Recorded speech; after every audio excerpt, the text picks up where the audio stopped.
আসসালামু আলাইকুম গাইস, আপনারা সবাই কেমন আছেন? আলহামদুলিল্লাহ ভালো আছেন।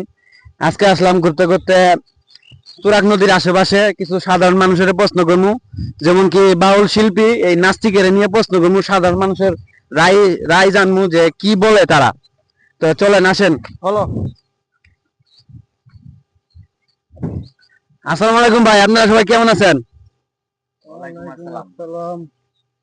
ভাই কথা হইলো, এই যে আমাদের দেশে বাউল শিল্পী নাস্তিকের আল্লাহ নিয়ে কটূক্তি করছে। আপনারা কি বিষয়ে, এই বিষয়ে যে রায় কি আপনাদের, যে বাউল শিল্পী কথাটা কি ঠিক বলছে নাকি নাস্তিকই কাজ কাজ কাম করছে? ভাই বড় ভাই থেকে শুরু করে পরে আসলে আপনি বলেন। সে যে কথাটা বলছে আসলে এটা মুসলিম কান্ট্রি হিসাবে আসলে ঠিক বলে নাই, এটা মানে নেওয়ার মতো কথাটা বলে নাই। তা আমাদের আসলে অ্যাকচুয়ালি তার ফাঁসি হওয়ার দরকার, জি কারণ ইনশাল্লাহ এটা। কারণ যে কথাটা বলছে আসলে এই কথাটা আসলে মুসলিম কান্ট্রিতে এই সমস্ত কথা এটি চলে না, বন্ধ কথা।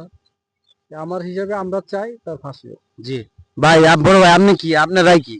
আমাদের মুসলিম কান্ট্রি হিসেবে আমরা এটা মানে নিতে পারবো না, জি এটাকে মানার অযোগ্য। জি, ওই যে তা- আল্লাহ নিয়ে কটূক্তি করছে, এটা তো সবাই জানে বাংলাদেশের। কিছু নাস্তিক আছে, যেমন বিএনপির নেতা আছে, বড় বড় নেতারা, তারা বাউলের পক্ষে কথা বলে। আপনি তো, আমরা তো সাধারণ মানুষ, আমরা জানি যে আল্লাহ নিয়ে কটূক্তি করলে তার রায় হবে মৃত্যুদণ্ড। আমরা চাই সবাই তার মৃত্যুদণ্ড দেখ নাকি। আমরা সবাই তার প্রতিবাদ জানাই। জি, ধন্যবাদ গাইস। সাধারণ মানুষ মৃত্যুদণ্ড যায়, প্রতিবাদ জানাইতেছে, যার যার জায়গা থেকে তাই তাই প্রতিবাদ জানান। আর বিএনপির নেতা, আওয়ামী লীগের নেতা কি বললো না বললো, এর কোনো যায় আসে না আমগর। ধন্যবাদ।